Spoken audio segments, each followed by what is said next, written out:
जय हिंद दोस्तों, जय हिंद बच्चों। चौथी यूनिट में हम 7वां चैप्टर कर चुके हैं और आज उसी यूनिट का हम 8वां चैप्टर शुरू करने जा रहे हैं, जिसका नाम है प्राथमिक व्यवसाय यानी प्राइमरी ऑक्यूपेशन पर बात कर रहे हैं। हम पढ़ चुके हैं भी प्राथमिक व्यवसाय किसे कहते हैं और इसमें कौन कौन सी गतिविधियां हैं वो आती है। प्राथमिक व्यवसायों में मानव प्राकृतिक संसाधनों का सीधे ही उपयोग करके अपनी आवश्यकताओं की पूर्ति करता है, जिसमें हमने पिछली क्लास में हमने पढ़ा आखेट, संग्रहण, मछली पालन, पशुपालन, कृषि, लकड़ी काटना और खनन। विश्व के प्राइमरी ऑक्यूपेशन की ये 7 गतिविधियों पर हम पढ़ चुके हैं, उनके नाम हम पढ़ चुके हैं। अब इस चैप्टर में हम इन 7 एक्टिविटीज़ की विस्तृत बात करने जा रहे हैं, जिसमें हम इसके अर्थ, इसकी विशेषताएं, इसकी उपयोगिता और इसके विश्व में वितरण पर बात करने जा रहे हैं। तो अब एक एक करके इनको अच्छे से समझते हैं और प्राइमरी ऑक्यूपेशन में आज हम पहले बात कर रहे हैं आखेट पर यानी हंटिंग पर बात कर रहे हैं। आखेट जिसका अर्थ होता है शिकार करना। तो यानी आखेट किसके लिए किया जाता है? आखेट है वो भोजन, वस्त्र और निवास के लिए किया जाता है और आखेट के लिए कहा गया है भी ये विश्व का सबसे प्राचीन व्यवसाय है यानी उद्यम है। विश्व का सबसे प्राचीन व्यवसाय आखेट है। अगर हम बात करें भी आखेट यानी शिकार की आवश्यकता क्या है, देखिएगा जब हम शिकार करते हैं तो उसमें कम व्यक्तियों की आवश्यकता है लेकिन एरिया अधिक चाहिए। तो यानी आखेट में कम व्यक्ति और अधिक क्षेत्र की आवश्यकता होती है। आखेट में बहुत कम पूंजी की आवश्यकता होती है और इसके लिए निम्न तकनीकी ज्ञान की आवश्यकता होती है। यानी धन बहुत कम लगेगा और टेक्नोलॉजी के भी बहुत ज़्यादा ज्ञान की आवश्यकता नहीं है जब हम आखेट करते हैं। यानी इस सबसे प्राचीन व्यवसाय की अगर हम बात करते हैं तो सबसे पहले ऑक्यूपेशन में आया आखेट। व्यक्ति अपने जीवन यापन के लिए, जीविकोपार्जन के लिए यानी अपने भोजन के लिए क्या करता था? आखेट करता था। और इस आखेट की अगर हम बात करें तो बहुत कम जनसंख्या का भरण पोषण है वो इससे होता है। यूं नहीं है अभी आखेट से ही हमारा संपूर्ण जीवन यापन हो जाएगा, ऐसा नहीं है। बहुत कम जनसंख्या का भरण पोषण है वो इससे होता है। और जब व्यक्ति आखेट करता है तो जो भोजन है वो अधिशेष नहीं बचता, यानी सारा का सारा जो आखेट है वो शिकार जिसका भी किया है उसको संपूर्ण रूप से वो काम में ले लेता है। अगर हम बात करें भी आखेट में कौन से औजार, उपकरण या यंत्र काम में आते हैं, तो इसमें नुकीले औजारों को काम में लिया जाता है जो कि लकड़ी के, पत्थर के या हड्डी से बने हुए हो सकते हैं।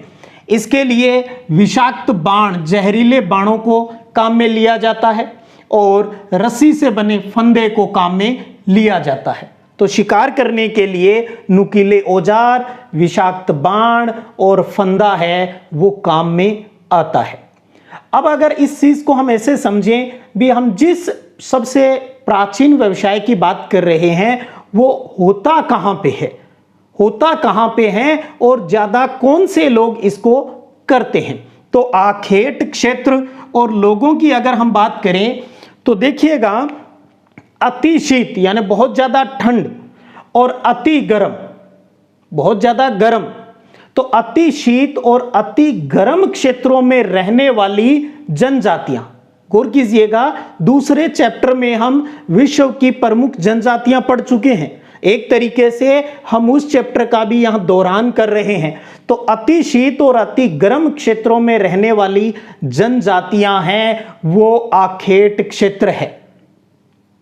अब बात आती है भी आखेट कहाँ होता है? भी हम कह रहे हैं भी इस एरिया में होता है। क्यों होता है? क्योंकि आखेट वहीं पर होगा जहां पर कृषि के लिए कोई गुंजाइश नहीं हो, कृषि यानी खेती के लिए कोई गुंजाइश नहीं हो, ठीक है, वहीं पर ये चीजें होती है। और देखिएगा, अति शीत और अति गर्म की बात करें तो बड़ी कठोर जलवायु होगी, यानी इस इलाके का जहां पर ये आखेट वाले लोग रहते हैं, जनजातियां रहती हैं, वहां पर कठोर परिस्थितियां हैं और वहां वो एक घुमक्कड़ जीवन जीते हुए अपना जीवन यापन करते हैं। घुमक्कड़ यानी चलवासी भी आखेट के लिए वो माइग्रेट होते हैं, एक स्थान से दूसरे स्थान पर है वो प्रवास करते हैं। अब अगर इसमें देखें भी कौन कौन सी जनजातियां हैं और कौन कौन सा क्षेत्र है जो आखेट के लिए प्रसिद्ध है, तो देखिएगा आपके सामने है। अब थोड़ा गौर कीजिएगा आप, इसमें आखेट क्षेत्र और लोगों पर बात कर रहे हैं। नंबर 1 है टुंड्रा और टेगा क्षेत्र। आपको याद होगा हम जनजातियों में पढ़ चुके हैं, कनाडा और उत्तरी साइबेरिया क्षेत्र। तो टुंड्रा और टेगा क्षेत्र, वहां कौन सी जनजातियां निवास करती है? एस्किमो, सेमोएड, तुंग, याकूत, चकची, माइत और कोरियाक जो जनजाति है। कालाहारी मरुस्थल की बात करें तो वहां पर बुशमैन जनजाति है।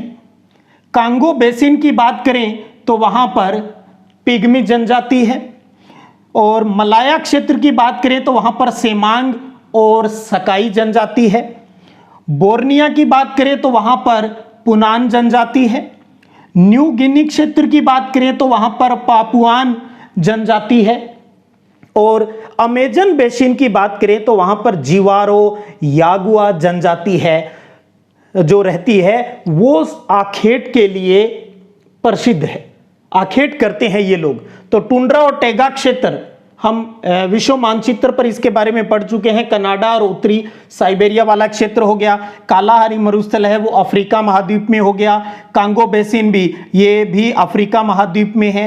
मलाया, बोर्निया, ये क्या है? ये अपने एशिया महाद्वीप का एरिया है।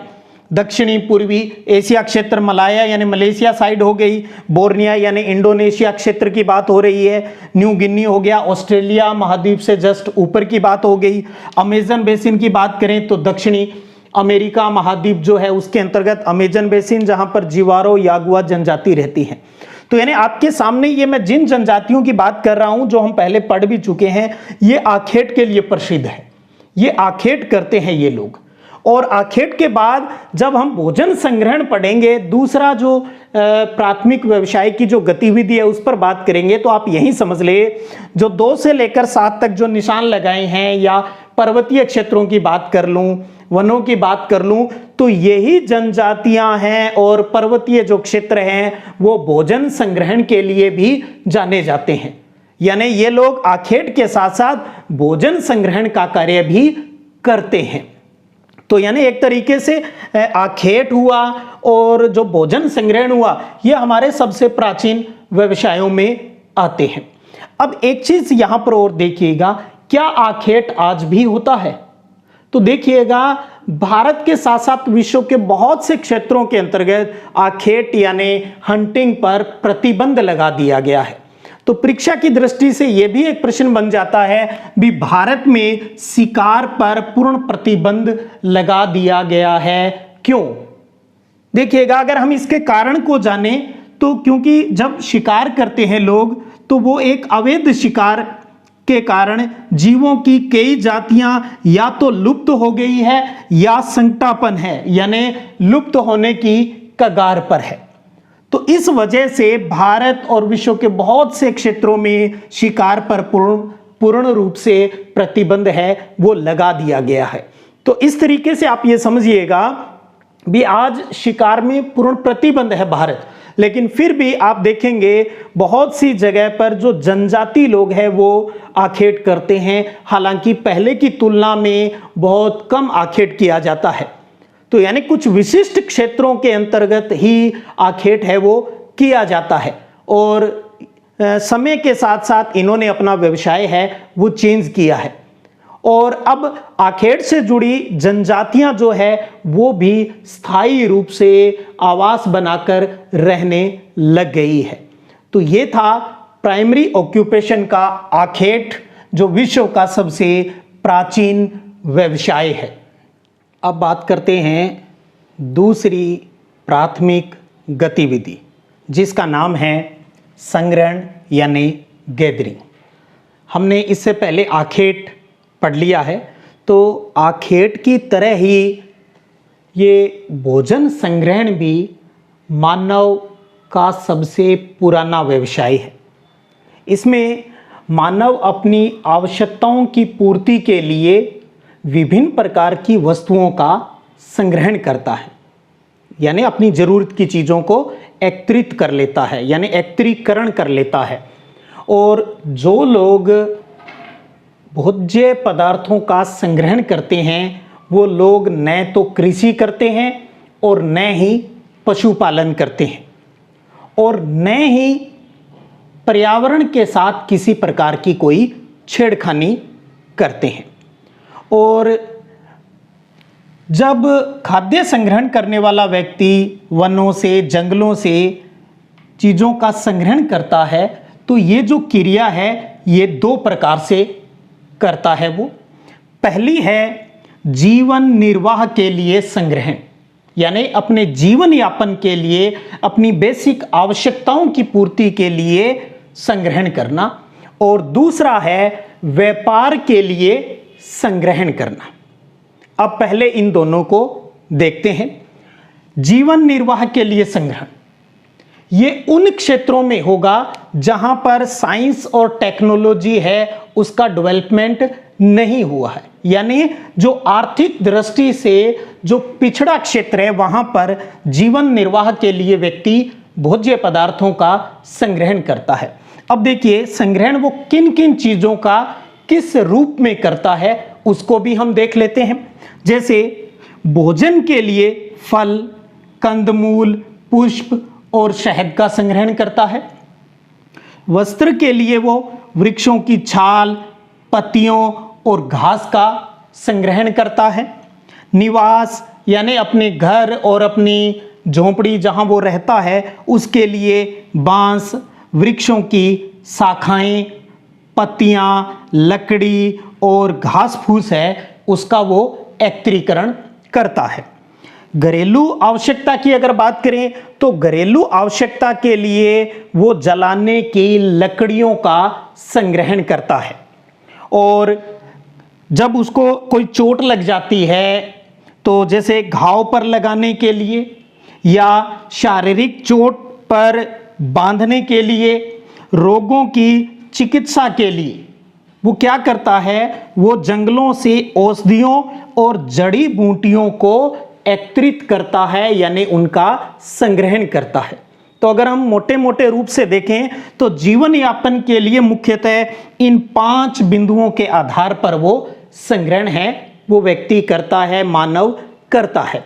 अब बात करें अपने इस प्रेजेंट टाइम में, आधुनिक समय में, तो आधुनिक समय में जो भोजन का संग्रहण है वो एक व्यापार बन चुका है, यानी इसका व्यवसायीकरण हो चुका है। और ये कहां पर ज्यादा होगा, जहां पर साइंस और टेक्नोलॉजी का कुछ विकास हो गया है। तो जैसे जैसे साइंस और टेक्नोलॉजी विकसित हो जा रही है, व्यक्ति इन्हीं संग्रहित चीज़ों से उसका व्यापार करता है, यानी व्यापारीकरण है वो उसका हो जाता है। इसमें क्या है भी पौधों के विभिन्न भागों से, जैसे पौधे के विभिन्न भाग मतलब जड़, तना, पत्ती, छाल, फल, फूल आदि को वो संशोधित कर, यानी उनकी प्रोसेसिंग करके बाजार में बेचता है। तो यानी यहां तो सिर्फ क्या है, अपने सिर्फ बेसिक जीवन यापन के लिए कर रहा है, जबकि यहां उसको बाजार में बेचने के उद्देश्य से, बिजनेस के उद्देश्य से कर रहा है, यानी उनको संशोधित कर रहा है, संसाधन कर रहा है, यानी उनका रूप बदल रहा है। जैसे छाल से कुनेन बनाना, आपने पढ़ा है भी सिनकोना वृक्ष की छाल से मलेरिया की दवाई है वो जिसको हम कुनेन कहते हैं वो बनाई जाती है। तो छाल से कुनेन बनाना, कारक तैयार करना। इसी प्रकार पत्तियों से उपयोगी पेय पदार्थ, पीने वाली चीज़ें या दवाइयाँ बनाई जाती है। इसी प्रकार रेशों से, जैसे कपास है, नरमा है, उनके रेशों से कपड़े, चटाई, बोरे और रस्से हैं वो बनाकर बाजार में बेचता है। और इसी प्रकार तने से, यानी पौधे के तने से रबर है, बलाटा है और गोंद है, उनको बनाकर बाजार में बेचता है। आपको समझ में आ गया होगा भी, एक तो जीवन यापन के लिए चीजों का संग्रहण करना और दूसरा व्यापार के उद्देश्य से संग्रहण करना। तो यानी संग्रहण की जो क्रियाएं हैं वो दो प्रकार से मानव करता है। तो ये था अपना प्राथमिक व्यवसाय में दूसरी गतिविधि, जिसको हमने गैदरिंग यानी संग्रहण या एकत्रीकरण कहा है।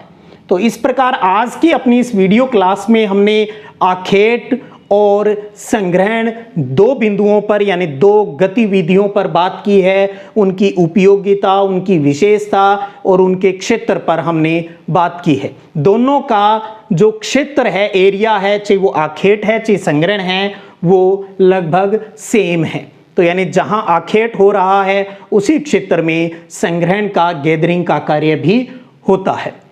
तो फिर मिलते हैं अगली क्लास में प्राथमिक व्यवसाय की अगली गतिविधियों को लेकर। जय हिंद, जय भारत।